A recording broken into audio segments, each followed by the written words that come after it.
జనగామ జిల్లాలో ఓ పెద్ద ప్రమాదం తప్పింది. రఘునాథపల్లి మండలం కిలాషపురం గ్రామంలో సర్దార్ సర్వాయి పాపన నిర్మించిన కోట భారీ వర్షాలకు ఒక పక్కకు కూలింది. 18వ శతాబ్దంలో కిలాషపురంలో ఈ కోటను నిర్మించారు. కోట కింద పక్కనే ఉన్న 4 ఇండ్లు ధ్వంసమయ్యాయి. ముందే గమనించిన స్థానికులు ఇంట్లో నుంచి బయటకు పరుగులు పెట్టారు. ఎవరికీ ఏ ప్రాణ నష్టం జరగకపోవడంతో అంతా ఊపిరి పీల్చుకున్నారు. తెలంగాణ రాష్ట్ర ప్రభుత్వం టూరిస్ట్ ప్లేస్గా ప్రకటించి 4,50,00,000 మంజూరు చేసింది. ఇప్పటికీ ఎటువంటి అభివృద్ధి మాత్రం జరగలేదు. ఎన్నిసార్లు అధికారుల దృష్టికి తీసుకెళ్లినా పట్టించుకునే నాథుడు లేడు అని ఆవేదన వ్యక్తం చేస్తున్నారు స్థానికులు.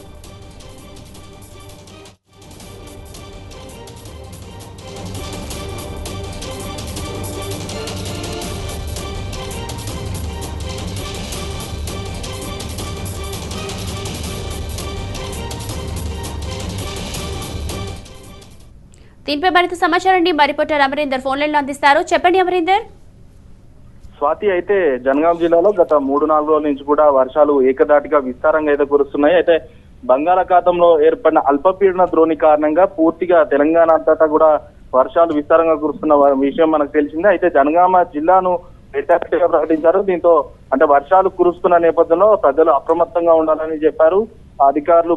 జిల్లా కలెక్టర్ నిఖిల పూర్తిస్థాయిలో అన్ని ఏర్పాట్లు కూడా చేసింది. మొత్తం మీద అయితే ఈ రోజు ఒక జనగామ జిల్లాలో ఒక పెద్ద ప్రమాదం అయితే తప్పిందని చెప్పుకోవచ్చు. అయితే రఘునాథపల్లి మండలం కిలాషాపూర్ గ్రామంలో సర్దార్ సర్వాయి పాపన్న నిర్మించిన కోట భారీ వర్షాలు 3-4 రోజుల నుంచి కూడా భారీగా వర్షాలు కురుస్తున్నాయి. అయితే ఇదే నేపథ్యంలో గ్రామంలో ఉన్న కోటకు సంబంధించి పగుళ్లు పట్టాయి.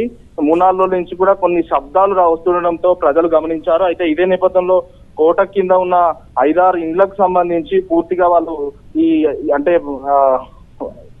కోట పగులు పట్టడాన్ని గమనించిన స్థానికులు బయటికి వచ్చారు. ఇదే నేపథ్యంలో ఆ కోట భారీ వర్షానికి కుంగి మొత్తం రోడ్డు మీద పడడంతో పక్కనే ఉన్న 4 ఇండ్లకు పైగా ధ్వంసమయ్యాయి. అయితే ఇది ముందే గమనించిన స్థానికులు ఇంట్లో నుంచి బయటికి పరుగులు తీశారు.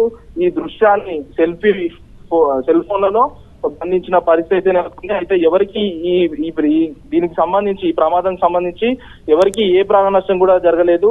అంతా ఊపిరి పీల్చుకున్నారు. అయితే తెలంగాణ రాష్ట్ర ప్రభుత్వం టూరిస్ట్ ప్లేస్ గా ప్రకటించిన కిలాషాపూర్ కోటకు సంబంధించి దాదాపు 4,50,00,000 మంజూరు చేసింది. అయితే ఇదే నేపథ్యంలో ఇప్పటి వరకు కూడా ఎటువంటి అభివృద్ధి మాత్రం లేదు.